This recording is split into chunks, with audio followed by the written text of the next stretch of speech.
Hello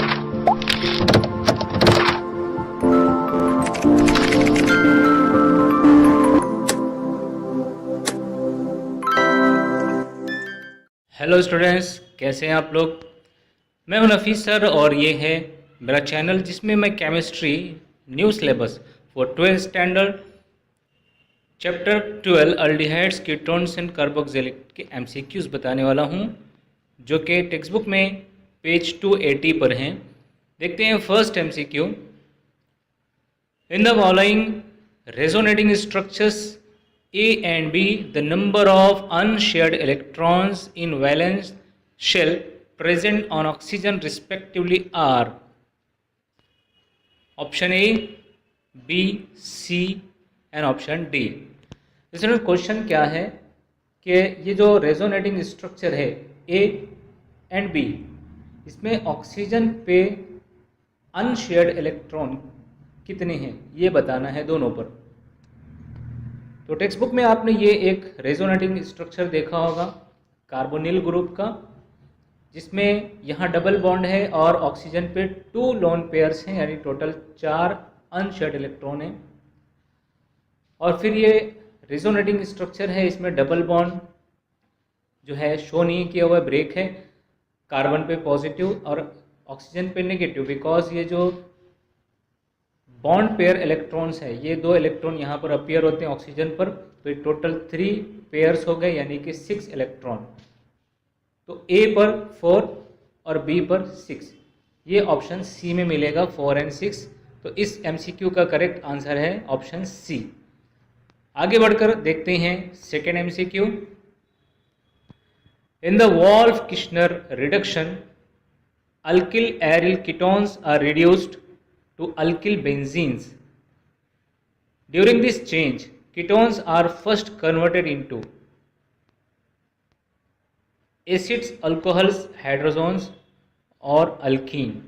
Students, alkyl aryl ketone for example यहाँ पर है ये फिनाइल ग्रुप, ऊपर ethyl group, ethyl phenyl ketone. तो जब इसमें वोल्फ-किर्चनर रिडक्शन होता है तो पहले ये अल्किल एरिल कीटोन जो है वो किस चीज़ में कन्वर्ट होता है ये बताना है। तो यहाँ पर इसका आंसर है हाइड्रोजोन।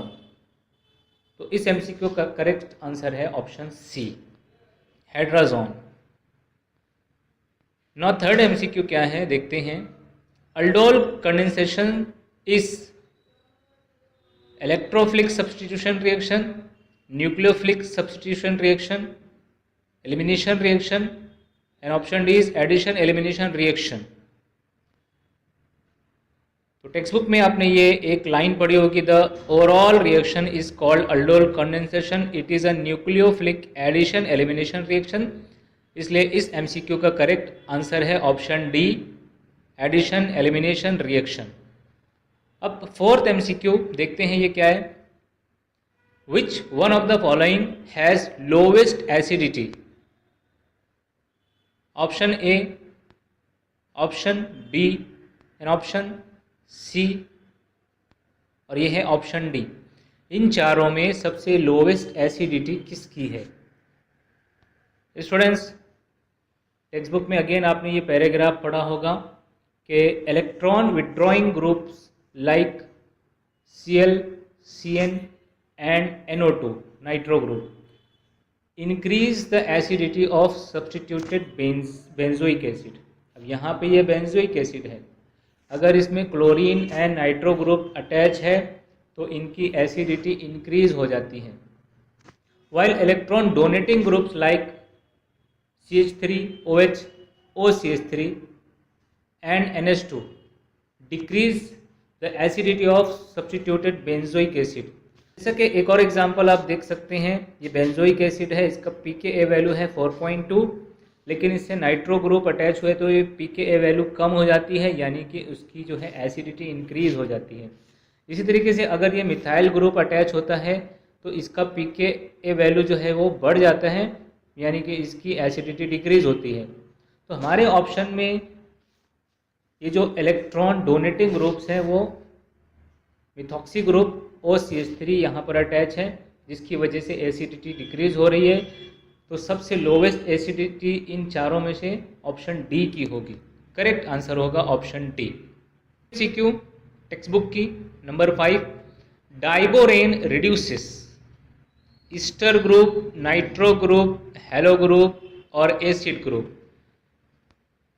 तो स्टूडेंट्स यहाँ पर लिखा हुआ है टेक्स्ट बुक में एक पैराग्राफ के अंदर कि carboxylic acid can also be reduced by diborane, इसलिए यहाँ पर इसका आंसर होगा ऑप्शन डी एसिड ग्रुप।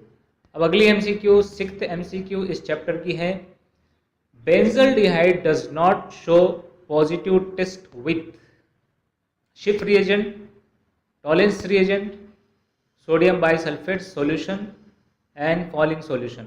इन चारों में से बेंजल्डिहाइड किसके साथ रिएक्ट नहीं करता, ये आपको बताना है।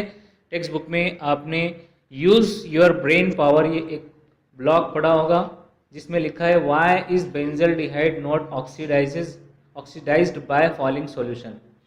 दैट मीन्स यहाँ पे इनडायरेक्ट यहाँ पर आपको हिंट मिलती है कि बेंजल्डिहाइड फॉलिंग सॉल्यूशन के साथ में रिएक्ट नहीं करता, यानी कि पॉजिटिव टेस्ट शो नहीं करता, इसलिए इस एमसीक्यू का ऑप्शन होगा answer option D falling solution.